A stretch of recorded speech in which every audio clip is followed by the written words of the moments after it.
So to wrap things up tonight, we head to the NFL, and huge news today on the backs of what's been a wild first 5 weeks in the NFL. Le'Veon Bell signing with the Chiefs after getting released by the Jets just a couple of days ago. And joining me to talk all things NFL head coaching and all things Le'Veon Bell, which is a wild news drop, is Kole Noble and Matt Laguzza. First off, reactions to Le'Veon signing with the Chiefs.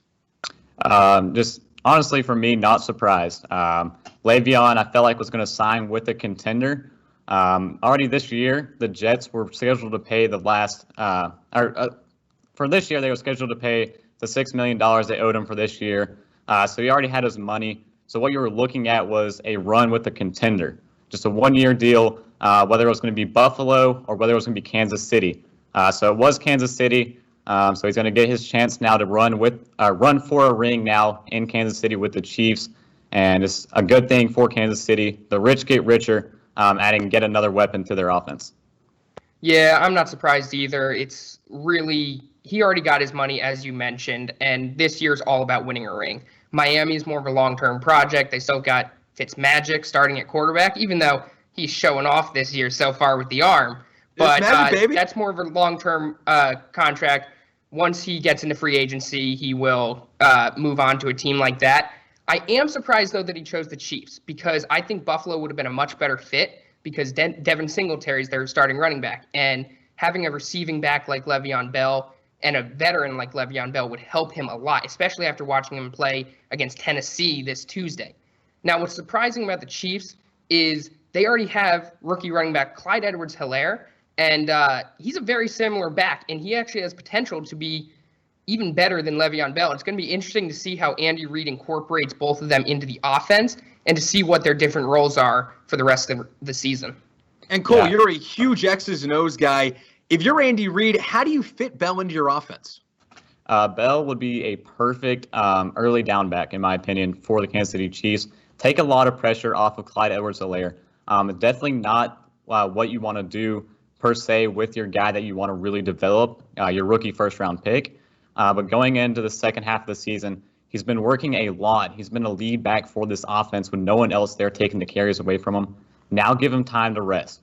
In the playoffs, you got Clyde Edwards-Helaire healthy, ready to go, and Le'Veon Bell, full head of steam now going in for the rest of the season. Have both those guys ready to go for playoffs. Still implement Clyde Edwards a lot in your offense, though. Both guys definitely will be utilized in the passing game. What's going to be interesting is when it comes down to the red zone, who's going to be the guy going forward on those short and goal distances. Both guys are really shifty, out of the backfield guys. See who really turns out to be the real ground and pounder there inside the goal line. And it'll be such an interesting next couple of weeks to see how exactly he fits into that offense. But let's switch over things to head coaches because surprisingly, a couple coaches have been fired. That's not the surprising part. The surprising part is that Adam Gase still hasn't been fired. But let's start off with the firings that have happened. Bill O'Brien fired in Houston after an 0-4 start and really wrecking this team's future, as well as Dan Quinn fired after a brutal 0-5 start in Atlanta. Matt, let's start with you. What went wrong for both of these guys? I think these moves were inevitable, and we're going to see the same thing happen with the Jets. Sadly, it's going to be later rather than sooner, most likely, but all three of these moves were inevitable. Both the Falcons and Houston Texans have had miserable starts to the season so far. And Bill O'Brien, he traded away DeAndre Hopkins, who's leading the league in reception, in yards right now, and for David Johnson, who 4 years ago would have been a great investment. Now, after 4 years of injuries, he's 17th in the league in rushing yards with 293. It wasn't a good investment, and I think that killed him, and having an 0-4 start, that put the nail in the coffin. Cole, what do you got? Yeah, and then just out of Atlanta with Dan Quinn getting fired, you got Raheem Morris coming in. Look to see an interim head coach get his first win yet again. We saw it last week with Romeo Crennel over in Houston. Just a revitalized team, all in all for Houston. See if the same thing happens here in Week 6 for the Atlanta Falcons going up against the Minnesota Vikings. See if we see that same thing here with Morris now as the interim head coach. And see, being the defensive coordinator, see if he can make adjustments to the defense that is currently ranked 31st in the NFL. Yeah, and that's the interesting part of things as well. The interim head coach in Atlanta is the guy who is currently the head of one of the worst defenses in the NFL. Well, Dan Quinn was the one calling the shots on defense, but now full control is Raheem Morris. So that's what I'm interested to see is if anything changes with that defensive unit. Offense, they're probably going to stay the same. Defense, see if anything steps up with their new head coach. Yeah, no, I definitely think, as you said, the Texans were rejuvenated under their interim head coach this past week. And I think it's going to be even better for the Atlanta Falcons because they've played extremely well on offense so far this year. They've already blown 2 games, and that's historically a common pattern for the Atlanta Falcons in their history. So to get Dan Quinn out of there, have their defensive coordinator take over for the remainder of the season, let's see if the offense can continue on their scoring tremendous amount of points so far this season. Let's see that defense pick up and finally get them a win this season. And it does seem like the Atlanta Falcons have turned into a Big 12 team. It's not about allowing less points than you score. It's about scoring more points than the other team. It is turning into a shootout every single week for the Atlanta Falcons. And Matt, we've touched on Adam Gase a couple of times. Is he the next to go? And how soon until the Jets pull the trigger? Because it seems like we've been waiting on this for months, years at this point. His entire tenure, we've been waiting for him to get fired, and he still hasn't gotten fired yet. When is this trigger going to get pulled? I really hope it's soon for the Jets' sake, for Sam Darnold's sake, for all of the young players, and for all of the fans of the New York Jets. For your mental health as well? My mental health as well, exactly.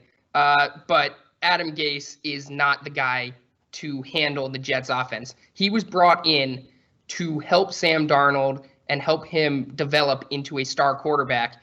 And he is said to be an offensive specialist, but he is not ranked better than 24th in the league in offensive yards and 17th in the league in points scored in games since 2016.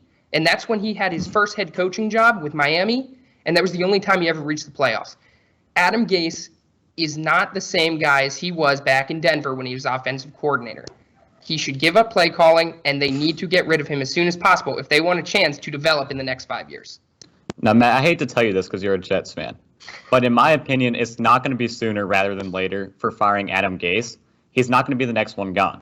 Surprisingly, and here's why. Joe Douglas is building this team to be his team of the future. The best way to do so, getting the number 1 pick and drafting Trevor Lawrence, and then moving on from Adam Gase. Therefore, this team has to lose. The best way they can lose is with Adam Gase as their head coach. They moved on from Le'Veon at the beginning of the week. Now they are going to keep Adam Gase, in my opinion, till the end of the year. Keep him around because if you fire Adam Gase, your interim head coach is going to be Greg Williams. Greg Williams' mindset his entire career, he's not going to handle losing games. He's not going to handle tanking. He's going to do everything in his power to win games. So in my opinion, the next to go is going to be Matt Patricia for the Detroit Lions. Right now, 1-4. Right now, looking like he's going to have yet another losing season for the 3rd straight year. Think back to Jim Caldwell. His last 2 years with Detroit, winning seasons, 9-7, 9-7.